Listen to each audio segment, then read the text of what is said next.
Hello, ladies and gentlemen. My name is Keen, also known as Stoic Speaks, and today I'm going to be talking about dealing with people with toxic personality traits, or just toxic people in general.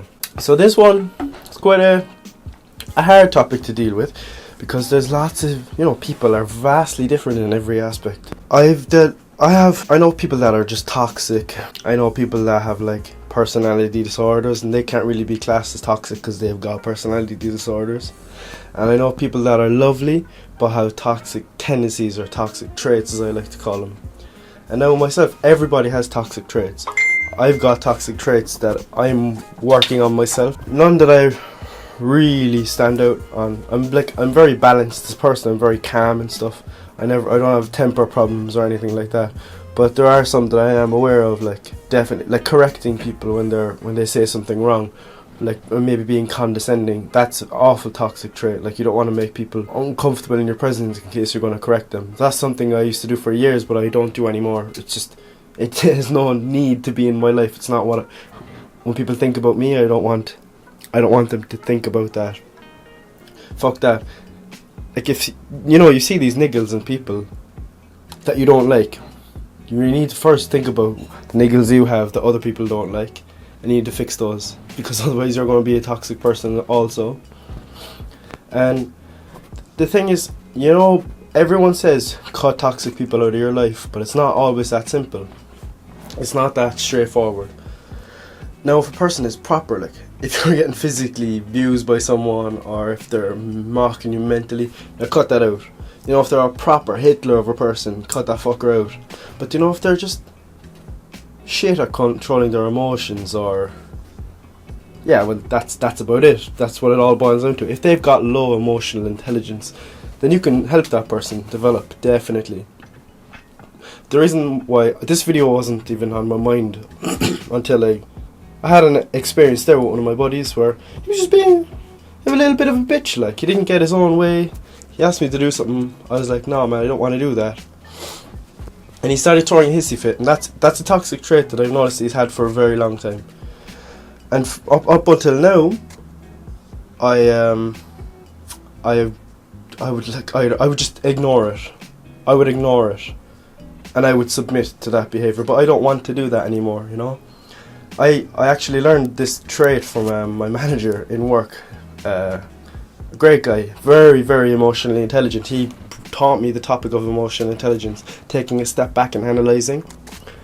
And basically what I did was, I put down my phone when he was kind of getting narky at me. I was like, I'll think about what I'll say to him. Sat there and I was like, how can I assess the situation like an adult? Yeah, so I was thought about how I can assess the situation like someone who with a good emotional intelligence. And basically I called him on it. I was like, hey brother, look, you can't be getting upset with me moments like this. I know you want to do this, I don't want to do it.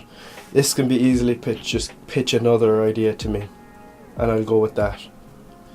And when you really I know it's bad, it's not condescending, but when you do take the moral high ground, but not in a condescending way. The way I put it to him wasn't condescending. I just told him, look, it's not right to be upset just because you didn't get your own way in this situation. And when I broke it down to him nicely, he really understood. He kind of backtracked and started making jokes and shit. He said, yeah, sorry, we go on a field trip instead. We don't say field trip in Ireland. When we say field trip, we're just taking the piss. We always use these American terms that we don't use on a day-to-day basis just because they're funny. I'll think of another one. If we want to go to the shopping centre, he'll go, you want to go to the mall? There, we go to the mall and get some, something. Something. We don't say mall, like, it's just, it's a bit of humour. Normally, for years, he would he's kind of argumentative, but he's my best friend, so it doesn't matter to me. But it was weird to see when you use your emotional intelligence, you can really squash this toxic trait. And I know I've used this in the past with other experiences, with other people, and I found killing people with kindness it takes their defenses from their, like, when people are being toxic, when you don't give them the reaction that they expect. Like they're only being toxic because they're eating away with some negativity. When you don't give them a reaction and they're eating up with it, they see you're in the zen, you're fucking chilling like a poet. It diffuses them. They get calm. They just become calm. It kind of like, they feel your energy, like, okay, he's not vibing back with me with this negative shit. I'm not going to do it with him. And it works. It's mad how it works. There's so much energy out there in the world, honestly. That's my example. Basically, to round it all up, you can squash anybody's toxic traits by using emotional intelligence, by killing them with kindness. If you take a step back, don't think with your emotions and think with your brain, think logically, really wait till you're calm and respond. Only if they piss you off. Like, he didn't piss me off there. I was like, he was pissed off, so I was like, what's the best way I can... And it's not a tiptoeing about it, it's not sitting on the fence. Tell them how it is, but nicely. Make sure you don't upset them. Don't trigger them even further. You might probably be bad at it at the start, but I don't know, if you're like a diplomatic thinker, you'll be good at it. Don't let toxic people fuck up your day.